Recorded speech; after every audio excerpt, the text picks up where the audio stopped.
So American Express, Visa, and Mastercard have decided to start tracking your gun and ammo purchases. Tonight, some major credit card companies are working to comply with a new California law that will allow banks to potentially track suspicious gun purchases and report them. The idea has met with backlash, as you can imagine, with some red states actually banning the practice. Retailers are assigned a 4-digit code based on what they sell. There's different categories for different goods, and right now, gun shops are categorized under sporting goods stores. But now, gun shops will have their own code. Do these people think we're stupid? They think we're stupid. They must think we are stupid. This is a gun registration, nothing more, nothing less. You're literally making a record of every time I go and buy a gun or ammo, which is a registration by very definition. And members of the gun control lobby have said it themselves. Guns are easier to confiscate if they're first registered. Gun confiscation is much easier if guns have first been registered. Pete Shields, past president of the Brady campaign, explained in 1977. The first problem is to slow down the number of handguns being produced and sold in the country. The second problem is to get handguns registered. The final problem is to make possession of all handguns and all handgun ammunition, except for the military, police, licensed security guards, licensed sporting clubs, and licensed gun collectors, totally illegal. Not to mention, we have this thing called history, which has showed us time and time again that registration leads to confiscation. In Great Britain, registration lists were used for the confiscation of every handgun and every semi-automatic long gun. On the Monday morning after the Sandy Hook murders, Howard Dean, former chairman of the Democratic National Committee, touted Australian-style gun confiscation as the model for the United States. In Australia, the national government waited for an atrocious mass murder to take place.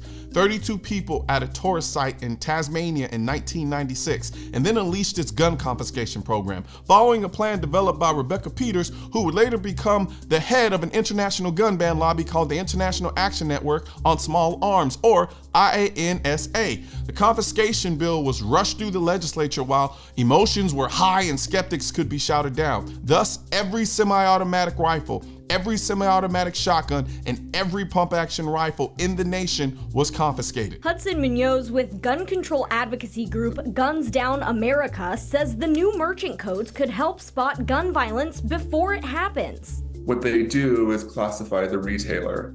So at that level, what we can say is somebody paid, $4 to take a toll road, or spent $75 at Barnes & Noble, or, $1,000 at a gun store. How is this going to help stop gun violence? What, you think a career criminal is going to walk into a Gander Mountain where he knows there'll be a background check, slide his American Express black card across the counter and say, I need 5 Glocks to slide on my ops? Let's just go with the Glock. Criminals buy their guns on the black market, so this coding system does nothing to stop it. So unless you're now gonna assume anyone who buys a gun is a potential threat and then go and take their gun from them when they buy it, this coding system will do nothing. But that's just it. These people are so blinded by their hatred of people being able to protect themselves with guns, they all but admit that this is one big gun registration scheme so that they can use the information to take your guns. For instance, according to the activist group, credit cards have been used to finance dozens of gun crimes, including the Pulse nightclub shooting in Orlando. The gunman who killed 49 people used credit cards to purchase more than $20,000 worth of guns and ammunition nearly 2 weeks before the shooting in June of 2016. The group says law enforcement officials would have deemed this activity suspicious and might have had the opportunity to intervene to prevent the mass shooting had the purchases been tracked. Told you. Every gun that the Pulse shooter bought was bought legally. Nothing in his background would have prevented him from owning a gun legally, regardless of how many guns or ammo he bought, because it's not illegal to buy a lot of guns and ammo in the United States. And even if they did know about this prior, what would they have done? Confiscated his guns? I'm by no means defending the actions of this man, but using the Pulse shooting as an example of how this coding system would be used is literally admitting that it's a gun registration that will be used to find and confiscate guns if they deem you suspicious. And then there's the other question of, if this coding system didn't exist at the time of the Pulse nightclub shooting, how do you all know how much he spent on guns and ammo? And notice all the soft language used to justify this farce. It may help possibly, just a little, kind of, sort of, maybe prevent gun violence.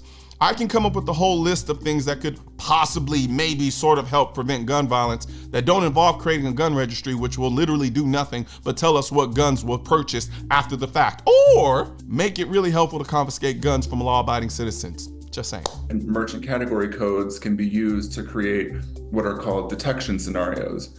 The detection scenarios say, hey, something's not right here. Take a deeper look, see if there's a problem, and if so, report it out to the law enforcement. The idea is that the new codes could recognize a similar scenario when it comes to guns, but not everyone is on board. Second Amendment advocacy groups say the codes are a violation of privacy.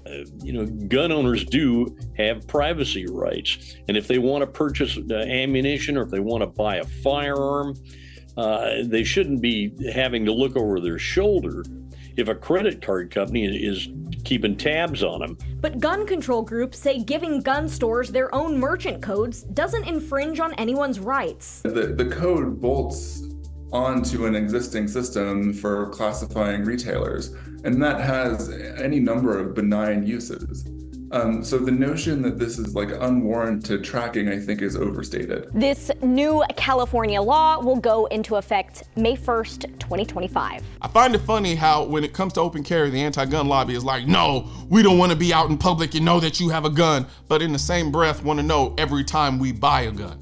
Actually, I don't find that funny. It makes perfect sense. When you don't trust yourself with a gun, you don't trust anyone else with a gun, so you think any and everyone who has a gun is a threat to you, which is you just projecting. Kind of like this TikTok mom did when she decided to mock gun owners, which you can watch wherever the video decides to pop up. And don't forget to share, like, and subscribe to the channel, and leave a comment in the comment section.